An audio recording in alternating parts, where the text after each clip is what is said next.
Good morning student. Bhagwati शिक्षक की online classes में आपका स्वागत है। अपन की क्लासेस चल रही है, अपन की 4th यूनिट चल रही है, तकनीकी नवाचार में अधिगम है, कक्ष में अधिगम, है ना। तो ये अपन की यूनिट चल रही है चौथी। तो इसमें अपन दल शिक्षण का अध्ययन कर रहे हैं। तो दल शिक्षण में हमने कई टॉपिक्स के लिए अब अपन देखें दल शिक्षण की आवश्यकता और महत्व क्या है, इसके बारे में अध्ययन करेंगे कि दल शिक्षण की आवश्यकता क्यों पड़ी, इसका क्या महत्व है, इसके बारे में हम अध्ययन करेंगे। तो अपन का है need and importance of team teaching, यानी दल शिक्षण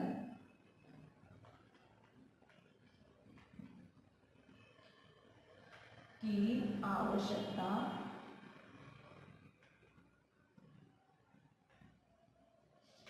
और महत्व, मतलब क्या आवश्यकता है और क्या महत्व है।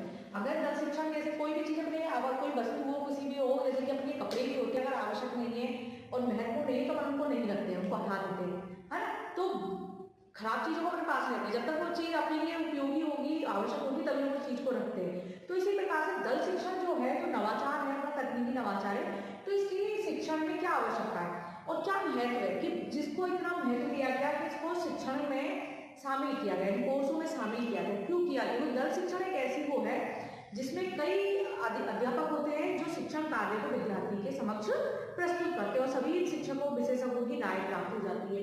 और ये एक ऐसी प्रक्रिया है जिसमें बच्चे एक साथ बहुत सारी चीजों को सीख सकते हैं, अपनी समस्या को समाधान कर सकते हैं। तो इस वजह से दल शिक्षण की आवश्यकता इसमें है, शिक्षण में, और इसका महत्व भी है। तो इसी प्रकार से हमारा पहला पॉइंट है, तो दल शिक्षण जो वैज्ञानिक प्रगति, पहला पॉइंट है इसका वैज्ञानिक प्रगति, इसकी आवश्यकता है इसमें। अब वैज्ञानिक प्रगति के लिए क्यों आवश्यक है, ये चीज हम देखते हैं कि वैज्ञानिक प्रगति के लिए क्यों आवश्यक है। तो विभिन्न शिक्षा संयंत्र तथा वैज्ञानिक उपकरणों का प्रयोग शिक्षा के क्षेत्र में किया जाता है, किंतु इन उपकरणों का सफल प्रयोग तथा इसके माध्यम से विषय की व्याख्या करना, ये दोनों कार्य ही अध्यापक कक्षा में प्रभावी ढंग से नहीं कर सकता। इसके लिए क्या होता है, एक सहायक अध्यापक की जरूरत होती है और टेक्नीशियन की जरूरत होती है और विद्युत कर्मचारी चाहिए, क्लर्क चाहिए। तो ये सब दल मिलकर कक्षा शिक्षण को प्रभावी बनाने में सहयोग देते हैं। तो वैज्ञानिक प्रगति का मतलब इसमें यही है कि विज्ञान से यानी वैज्ञानिक चीजों का प्रयोग करना है। दल शिक्षण में आवश्यकता क्यों पड़ी दल शिक्षण की, तो ये युग क्या है, वैज्ञानिक युग है। हम जानते हैं कि इसमें बहुत सारे माध्यम है, ऑनलाइन कंपनी चल रही है, ये भी क्या है, एक प्रक्रिया है, ये भी ऑनलाइन बोल रहे हैं। तो वैज्ञानिक प्रगति है, तो वैज्ञानिक प्रगति मतलब इसमें यही है कि दल शिक्षण है, इसमें क्रमबद्ध रूप से किसी भी चीज का अध्ययन, कई तकनीकी का प्रयोग। तो मतलब एक शिक्षक शिक्षण न कराकर इसके अंदर क्लर्क भी होगा, कंप्यूटर ऑपरेटर भी होंगे, विद्युत वाले लोग जो कहते हैं टेक्नीशियन भी चाहिए, सभी चाहिए। तो जो मतलब जो युग है, इसमें जो शिक्षण कार्य अच्छे से सफल हो जाए इसके लिए और वैज्ञानिक प्रगति के लिए भी दल शिक्षण की आवश्यकता है, क्योंकि इससे अध्यापक कक्षा में प्रभावी ढंग से शिक्षण कार्य करा सकता है। और अगर ये नहीं होगा तो शिक्षण कार्य नहीं होगा। यानी उपकरणों का सफल प्रयोग वैज्ञानिक, यानी उपकरण का प्रयोग करना ही वैज्ञानिक प्रगति है। यानी प्रयोग कर रहे हैं, हम नवाचार सीख रहे हैं, इतने सारे साधनों का कंप्यूटर वगैरह के माध्यम से शिक्षण कार्य कर रहे हैं, तो क्या है, ये सब वैज्ञानिक प्रगति। इसमें दल शिक्षण में इसकी आवश्यकता और महत्व का मतलब यही है कि विभिन्न उपकरणों का सफल प्रयोग, इसके माध्यम से विषय की व्याख्या करना है और प्रयोग शिक्षा के क्षेत्र में वैज्ञानिक उपकरणों का प्रयोग करना और इसमें शिक्षण को प्रभावी बनाने में दल शिक्षण का, कक्षा में दल शिक्षण के माध्यम से शिक्षण कार्य को प्रभावी बनाना, ये वैज्ञानिक प्रगति है। अब अपना है शिक्षकों का अभाव।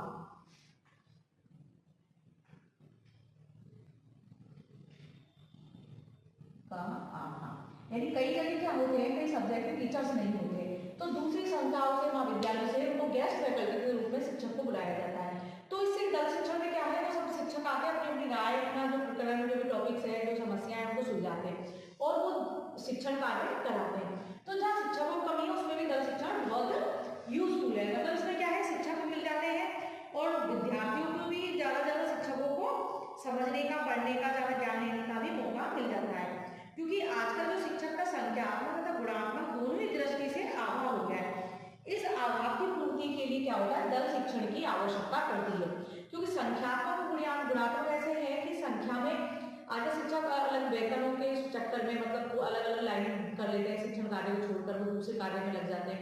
तो शिक्षकों का जो अभाव है गुणात्मक और संख्यात्मक, तो संख्या में ज्यादा शिक्षक नहीं हो सकते कई बार, तो उस प्रकार से अच्छे शिक्षक, अच्छे विशेषज्ञ सब उसके लिए शिक्षकों का बुलाने, दल शिक्षण के माध्यम से उनको दूसरी संस्थाओं से, कॉलेज से, महाविद्यालय से विशेषज्ञों को बुलाया जा सकता है और शिक्षण कार्य कराया जा सकता है। तो इसमें दल शिक्षण की आवश्यकता है जिससे शिक्षकों के अभाव को कम किया जा सकता है। तीसरा है शिक्षकों के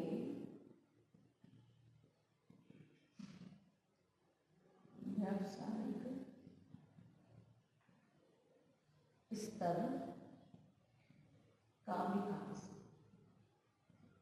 यानी दल शिक्षण से एक शिक्षक का मतलब जो विषय से विषय में समझ होती है उसमें व्यवसायिक स्तर का विकास कैसे हो, तो इसके माध्यम से क्या होता है, जो शिक्षक होते हैं उनको अलग अलग साहित्य पढ़ने का अवसर मिलता है, सूचना इकट्ठा करना, योजना बनाना, मूल्यांकन करना, और शिक्षक एक दूसरे का सहयोग करते हैं। तो इससे क्या होता है, शिक्षकों का व्यवसायिक जो उनका ज्ञान होता है वो बढ़ता है।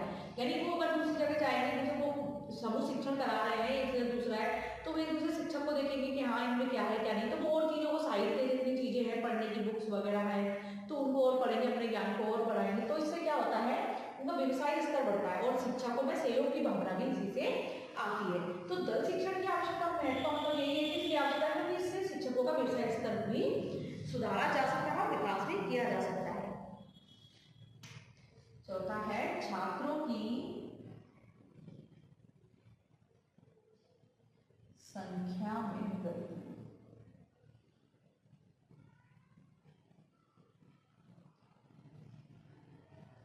अब छात्रों की संख्या में वृद्धि, क्योंकि दल शिक्षण में क्या होता है, जैसे कई कक्षाओं में विद्यार्थी बहुत ज्यादा होते हैं, है ना, होते हैं ना, तो उसमें क्या होता है कि उसमें अगर विद्यार्थी ज्यादा है तो एक शिक्षक नहीं संभाल सकता, उनको देख नहीं सकता कि सभी बच्चे पढ़ रहे हैं या नहीं, उनमें अनुशासन है या नहीं। तो क्या होता है, व्यवस्था जब कक्षा में फैलती है तो उसमें क्या होता है, छात्रों की संख्या में वृद्धि है। तो समूह शिक्षण से ये होता है कि इसमें शिक्षक 5-6 होते हैं, तो कोई शिक्षक तो प्रयोग के माध्यम से समझाएगा, कोई व्याख्यान विधि से समझाएगा, कोई चित्रों के माध्यम से, कोई शिक्षण सामग्री से, तो कोई कक्षा में विद्यार्थी होते हैं। तो इस प्रकार से सारे शिक्षक मिलकर कार्य करते हैं। तो संख्या में जो वृद्धि हो रही है, जैसे कक्षाओं में, क्योंकि आजकल जनसंख्या में शैक्षिक जागृति के कारण आज कक्षा में छात्रों की संख्या में वृद्धि हुई है। तो ये आवश्यक हो गया है कि शिक्षकों का एक दल कक्षा में जाए तथा शिक्षण के साथ साथ छात्रों की समस्याओं का भी समाधान करे। तो यदि वृद्धि हुई है तो मतलब से शिक्षक भी ज्यादा चाहिए। अगर छात्र ज्यादा है कक्षा में, क्योंकि अब शैक्षिक जागृति है, हर बच्चा पढ़ना चाहता है, सभी बच्चे पढ़ें, ये एक अच्छी बात है, सभी पढ़ रहे हैं, सभी शिक्षित हो रहे हैं। तो फिर इसके साथ साथ क्या है, शिक्षा में थोड़ा सुधार की भी जरूरत है कि एक कक्षा में 80-90 बच्चे हैं तो कैसे हो सकता है, नहीं पढ़ा सकते। तो गवर्नमेंट ने तय कर रखा है कि 35 से 40 बच्चे पे एक शिक्षक होना चाहिए, है ना। लेकिन फिर भी अगर सभी बच्चे इकट्ठे जो दल शिक्षण हो रहा है तो उसमें लेंगे तो उसमें शिक्षक भी जाना चाहिए। तो इसमें ये भी फायदा है कि छात्रों की संख्या वृद्धि हो रही है, उसको कंट्रोल, मतलब क्लास में अच्छे शिक्षण करने के लिए भी, सफल शिक्षण के लिए भी समूह शिक्षण की आवश्यकता है। 5वां है शिक्षा तकनीकी का विकास। तो शिक्षा तकनीकी विकास मतलब दल शिक्षण के माध्यम से शिक्षा की तकनीकी में बहुत विकास हुआ है, यानी सुधार हुआ है, नई नई चीजों का प्रयोग हुआ है ना। तो शैक्षिक तकनीक के विकास के फलस्वरूप नवीनतम उपकरणों को अपने विषय का विशिष्ट ज्ञान दे सके। तो दल शिक्षण द्वारा छात्रों को विशिष्ट ज्ञान प्रदान किया जा सकता है। और कई तकनीकी जो शिक्षा की तकनीकी है, तो ये नई तकनीकी दल शिक्षण है। क्यों, पहले क्या होता था, समूह शिक्षण होता नहीं था, मतलब शिक्षक एक साथ नहीं पढ़ाते थे, एक गुरु होता था शिष्य को जो ज्ञान देते थे। तो इसमें यही है कि शिक्षा तकनीकी का विकास दल शिक्षण के माध्यम से, वैसे इसकी आवश्यकता है दल शिक्षण की, इसमें शिक्षा तकनीकी के विकास में, कि जो शिक्षा की तकनीकी है इसको ज्यादा से ज्यादा समझाया जा सके। क्योंकि जो शिक्षक होते हैं ना शिक्षक, तो हर शिक्षक जरूरी नहीं है कि हर विषय का ज्ञाता हो, हर चीज को अच्छे से समझा सके। तकनीकी मतलब तकनीकी पुराने जो शिक्षक हैं तो वो नई तकनीकी जो आई है उनसे नहीं जुड़ पाते। तो क्या है, समूह शिक्षण में एक शिक्षक से दूसरा शिक्षक भी सीख सकता है, समझ सकता है उन चीजों को। तो इसमें शिक्षा तकनीकी का भी विकास हो रहा है, तो इसकी आवश्यकता है दल शिक्षण की, जिससे तकनीक का विकास हो सके। 6वां पॉइंट है ज्ञान में वृद्धि।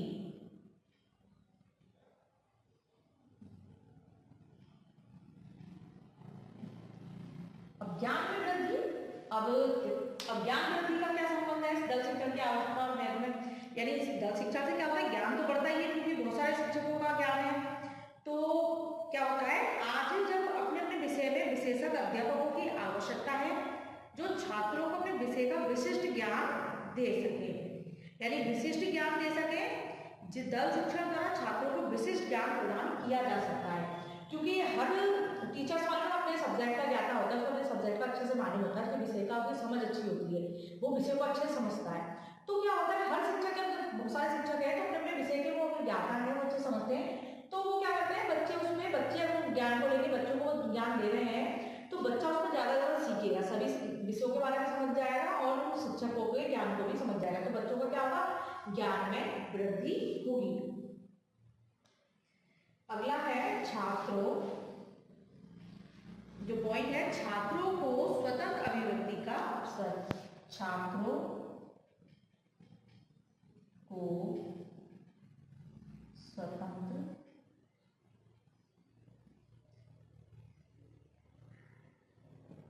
अभिव्यक्ति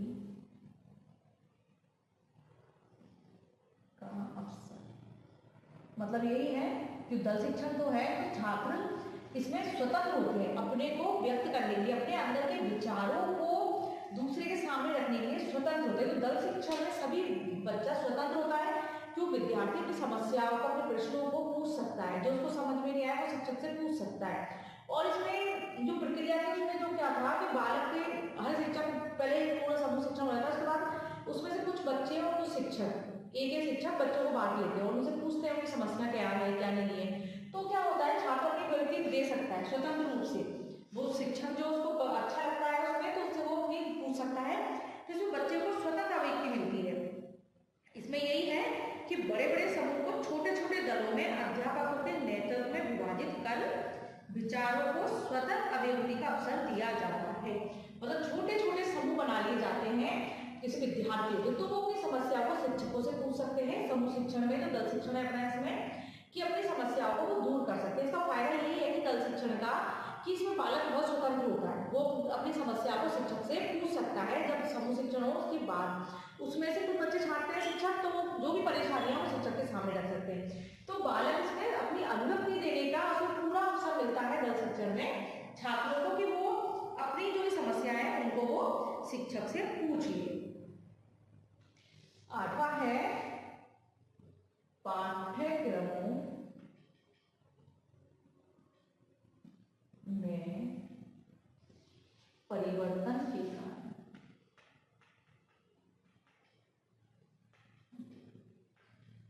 मतलब दल शिक्षण क्या है, पाठ्यक्रम में परिवर्तन होते रहते हैं, नई नई चीजें आती रही है, पाठ्यक्रम में जुड़ती गई है। तो क्या होता है, पाठ्यक्रम में परिवर्तन जो हुआ है तो नवाचार आए हैं, नई चीजें आई हैं, कई बार कई चैप्टर्स हमने देखे हैं जो हमने पढ़े थे जो आज नहीं है। तो क्या होता है, नए नए आविष्कार होते रहते हैं, तकनीकी शिक्षा विकास के साथ साथ पाठ्यक्रम में नवीन विषयों का आगमन हुआ है। अतः दल शिक्षण ही इन चुनौती का एक समुचित निवारण है। यानी पाठ्यक्रम में जो परिवर्तन हुए हैं, पाठ्यक्रम में परिवर्तन जो आए हैं, नई नई चीजें, तकनीकी आविष्कार, क्योंकि मालूम है कि एक चीज तो पढ़ नहीं सकते, जो पुराना पढ़ा है तो अगर उसके नया आविष्कार हो गया है तो नई चीज जुड़ जाती है। अब पाठ्यक्रम नई चीज जुड़ गई तो पुराने जो पढ़े हैं तो उनको नहीं मालूम। तो समूह शिक्षण में क्या होता है, जिनको जिस चीज की नॉलेज है वो जानते हैं तो उस चीज से क्लियर हो जाता है। तो पाठ्यक्रम में परिवर्तन के कारण भी दल शिक्षण की आवश्यकता है और इसका महत्व भी है कि जिसके माध्यम से नई चीजों को और शिक्षक भी समझ सकते हैं। तो इसमें पाठ्यक्रम परिवर्तन के कारण भी दल शिक्षण की आवश्यकता है। अब नौवां है व्यक्तिगत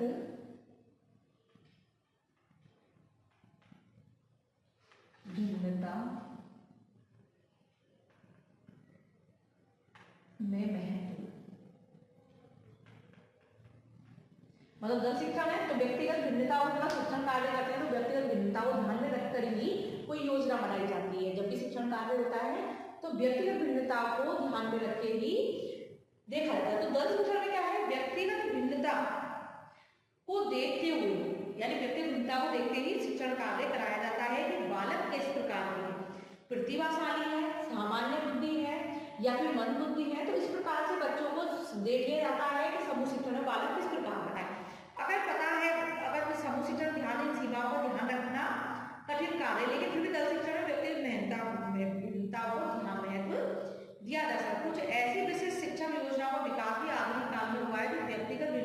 देती है। जैसे कि आपने पढ़ा है विनेटिका और डॉल्टन विधि, मतलब पढ़िए ना आपने कि बच्चों को मतलब किस प्रकार के बच्चे हैं तो उनमें बच्चों को ध्यान रखा जाए कि कोई देखने सुनने में है, किसी की दृष्टि दोष है, कोई मानसिक रूप से है, कोई शारीरिक रूप से, तो व्यक्तिगत भिन्नताओं को ध्यान में रखते हुए ही दल शिक्षण कार्य किया जाता है। जो योजना है उसी हिसाब से तैयार किया गया। तो आधुनिक जो विधियां हैं वो बहुत सारी ऐसी विधि है जिनमें बच्चों को कई प्रकार से शिक्षण कार्य कराया जाता है। और दल शिक्षण एक ऐसी विधि है जिसमें व्यक्तिगत भिन्नता देखी जाती है, उनके लिए अलग शिक्षकों की व्यवस्था है, शिक्षक है वो उनको समझा सकते हैं, उसी प्रकार से कैसे व्यक्तिगत भिन्नताओं को ध्यान में रखते हुए। अगला पॉइंट है अनुशासन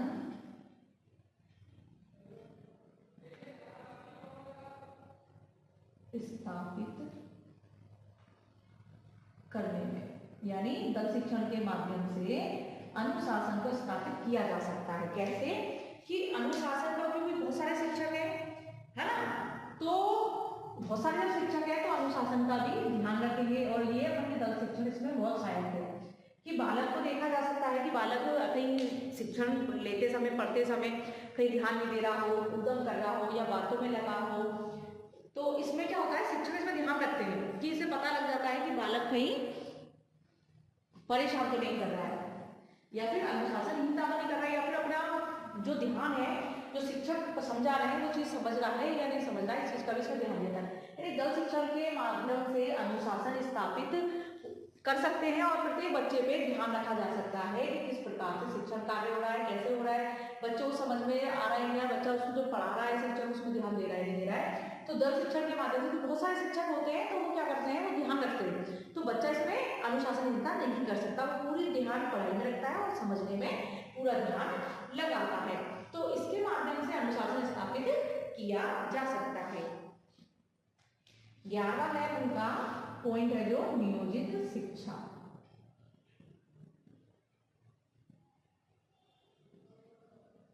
मतलब ये कि दल शिक्षण में क्या पहले से योजना तैयार होती है, जो भी प्रकरण जो भी विषय पढ़ाना है वो पहले से नियोजित होता है। तो दल शिक्षण का यही महत्व है कि आवश्यकता यही है कि इसमें नियोजित है, जो भी प्रकरण जो भी समय सीमा है जो सारी चीजें वो एक नियोजित है, यानी हर चीज का निर्धारण पहले से इसमें किया जाता है। तो क्या होता है पूर्व योजना बड़े सुसंगठित क्रमबद्ध तरीके से बनाई जाती है तथा दल के प्रत्येक सदस्य को अलग अलग उत्तरदायित्व सौंप दिया जाता है जिससे कि वो अपना शिक्षण कार्य बहुत अच्छे से कर सके। अगला पॉइंट है उनका जो है स्वस्थ मानवीय संबंध।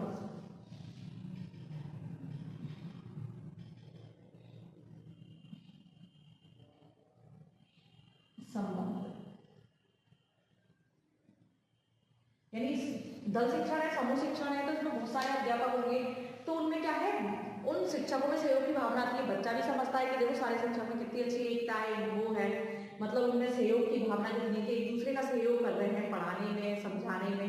तो क्या होता है इससे जो शिक्षक होते हैं उनमें भी संबंध अच्छे बनते हैं, विद्यार्थी इससे सीखते हैं, उनको सीख मिलती है कि हाँ कि जो शिक्षक है इनके मानवीय संबंध कितने अच्छे हैं। तो दल शिक्षण से यही फायदा है कि दल शिक्षण में सारे शिक्षक सहयोग रूप से कार्य करते हैं और एक दूसरे को समझते हैं कि जो शिक्षण है वो किस प्रकार से चल रहा है।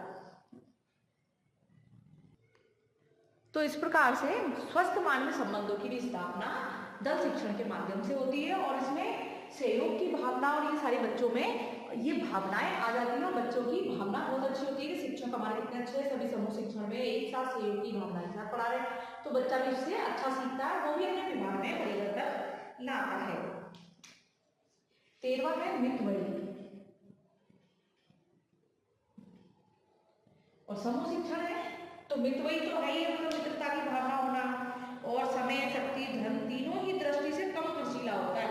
यानी मितव्ययी इसलिए है कि यानी मित्रता जिसमें संबंध हो, यानी तो जैसे समय, सीमा, धन हर चीज मतलब कम खर्चीला है, इसमें कोई खर्च नहीं होता है, ज्यादा थोड़ी है और समय की बचत होती है, एक साथ में बच्चे सारा ज्ञान ले लेते हैं, तो ये मितव्ययी है दल शिक्षण।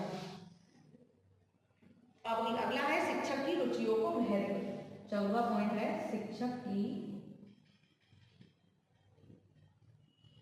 शिक्षकों की रुचियों का महत्व।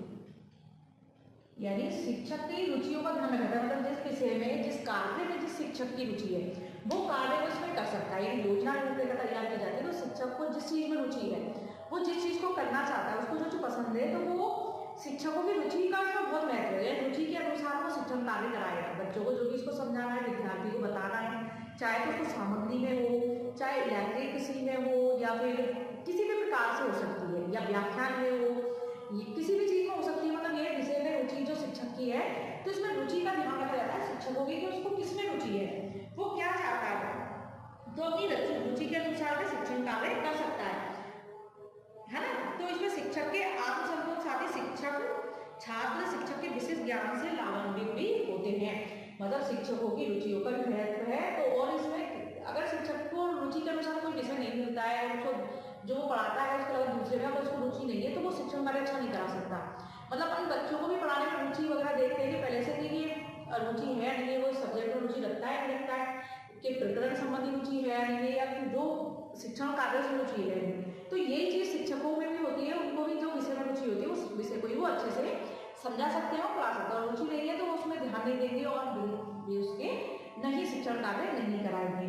तो इसलिए शिक्षकों की रुचि का भी महत्व है। तो हमने 14 पॉइंट देख लिया है इसमें, और इसके साथ में एक चीज और है, 15 पॉइंट देखते हैं अपन मूल्यांकन। 15 पॉइंट है अपन का मूल्यांकन। अब दल शिक्षण में मूल्यांकन का क्या महत्व है, क्या आवश्यकता है। यानी अपन ने मूल्यांकन तो हर चीज का जरूरी होता है कि मतलब जो भी अपने विधि प्रविधि सामग्री जिन चीजों का भी अध्ययन किया अपन समझ में आया या नहीं आया, ये सारी चीजों का मूल्यांकन किया जाता है कि शिक्षण के गुण, शिक्षण की विधि लाभ जो शिक्षण को प्रभावी बना सकते हैं, नहीं बना सकते। मूल्यांकन के आगे ये सफल होगी या नहीं होगी, ये क्रिया सफल है या नहीं है, बच्चों को कितना समझ में आया, अपन ने जो उद्देश्य लक्ष्य प्राप्ति की वो हुई या नहीं हुई, इन सारी चीजों का मूल्यांकन किया जाता है कि जो भी सामग्री अपन ने बताई उनको, जो भी टॉपिक्स क्लियर करे वो क्लियर हुए या नहीं हुए। तो मूल्यांकन के माध्यम से इन सारी चीजों को देखा जा सकता है और समझा जा सकता है। तो मूल्यांकन अपन मालूम है कि मूल्यांकन हर चीज का होगा तभी पता लगता है कि इसमें सुधार की आवश्यकता है या नहीं, या सुधार इसमें होगा या नहीं। तो इस प्रकार से दल शिक्षण जो है एक बहुत महत्वपूर्ण नवाचार है। जो शिक्षण है बहुत महत्वपूर्ण है कि इसके माध्यम से बच्चों को बहुत सारी चीजों को सिखाया जा सकता है। विद्यार्थी इसमें ज्यादा से ज्यादा ज्ञान प्राप्त कर सकते हैं और अपनी जो भी हमने सीखा है उसको वो मूल्यांकन कर सकते हैं कि हाँ हमने ये सीखा लिया। शिक्षक पता लगा सकते हैं कि बच्चे ने कितना सीखा कितना नहीं सीखा, कि आगे जो शिक्षण कार्य हुआ है ये काम आएगा नहीं आएगा। जो दल शिक्षण है तो समूह में शिक्षण बच्चा भी सीखेगा नहीं सीखेगा, कि बहुत सारे शिक्षकों से उसने सहयोग की भावना देखी, कितनी सारी चीजें बच्चे को सीखने मिलती है दल शिक्षण में। तो दल शिक्षण बहुत अच्छा नवाचार है, जिससे कि शिक्षण कार्य बहुत अच्छे से होता है, बच्चे को विषयों का ज्ञान ज्यादा मिल जाता है, सहयोग की भावना आती है, एक साथ पढ़ने की भावना आती है, और अपने अंदर जितने उनके सवाल होते हैं, प्रश्न होते हैं, समस्याएं होती हैं, उनको बच्चा बहुत अच्छे से समझ लेता है और समझ जाता है। दल शिक्षण से अगर एक शिक्षक से समझ में नहीं आया तो दूसरे से पूछेगा, दूसरे से नहीं आया तीसरे से पूछेगा, क्योंकि समूह है तो इसके पास बहुत सारे शिक्षक है, 6 7 5 जितना भी विद्यार्थी है उसके हिसाब से शिक्षण होते हैं, और वो अनुशासन भी इसमें बना रहता है, बच्चा ज्यादा सीखता है।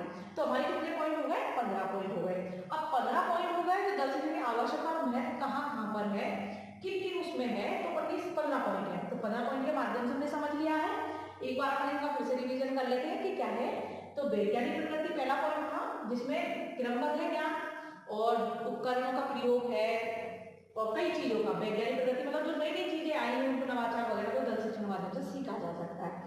और शिक्षकों का अभाव, जो शिक्षकों की कमी चल रही है उनको दल शिक्षण के माध्यम से दूर किया जाता है। कई फैकल्टीज के हिसाब से उनको कहीं ना कहीं से अपन बुला के और शिक्षण कार्य करवा सकते हैं।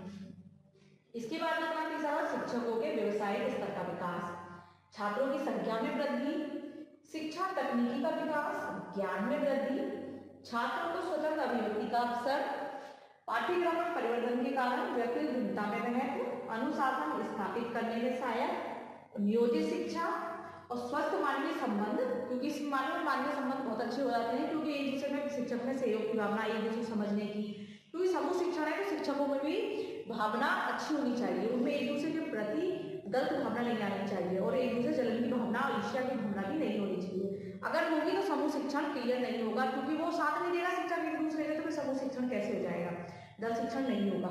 इसलिए ये सारी चीजें बहुत जरूरी है। तो दल शिक्षण अगर सफल बनाना है और शिक्षण को प्रभावी बनाना है तो दल शिक्षण तो जरूरी है, साथ में ही शिक्षकों का एक दूसरे के प्रति सहयोग की भावना भी होनी जरूरी है। तो आज हमारा इसी के साथ में ये टॉपिक खत्म होता है, दल शिक्षण की आवश्यकता और महत्व। तो आपको समझ में आ गया और नहीं आया था कमेंट्स करके आप बता सकते हो, ठीक है।